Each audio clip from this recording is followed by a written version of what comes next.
Puisqu'il est désormais certain que c'est la vaccination de l'ensemble de la population mondiale qui mettra fin à la pandémie de Covid-19, l'espoir de retrouver une vie quasi normale est permis. Les voyages à l'étranger ont cruellement manqué, qu'il s'agisse de vacances ou de voyages d'affaires. Les étudiants restés coincés à l'étranger pourront enfin rentrer chez eux. De nombreux pays envisagent d'établir des passeports vaccinaux ou passeports sanitaires. Le principe est de faciliter les déplacements internationaux et de reprendre les échanges entre personnes le plus rapidement possible.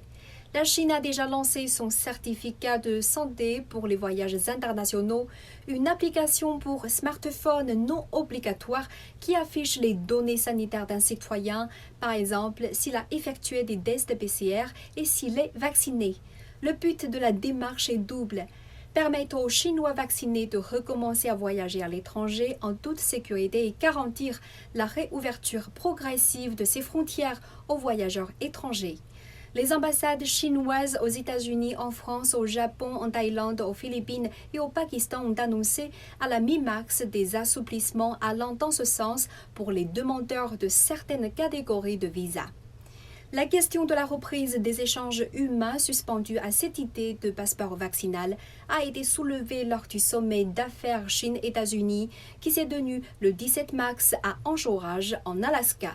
Les deux parties ont échangé sur l'ajustement des politiques de voyage et de visa en appuyant sur l'évolution épidémique afin d'avancer la normalisation progressive de la circulation des personnes entre les deux pays.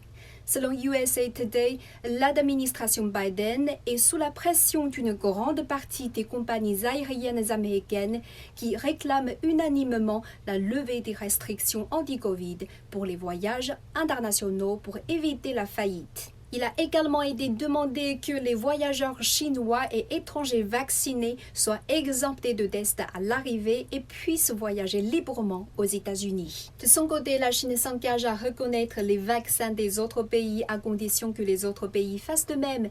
Israël et la Thaïlande s'y sont déjà engagés selon ifeng.com. D'ici le mois d'août, on estime qu'une soixantaine de pays mettront aussi en place cette reconnaissance mutuelle des passeports vaccinaux. La promesse d'un retour à la vie d'avant, tout le monde le souhaite.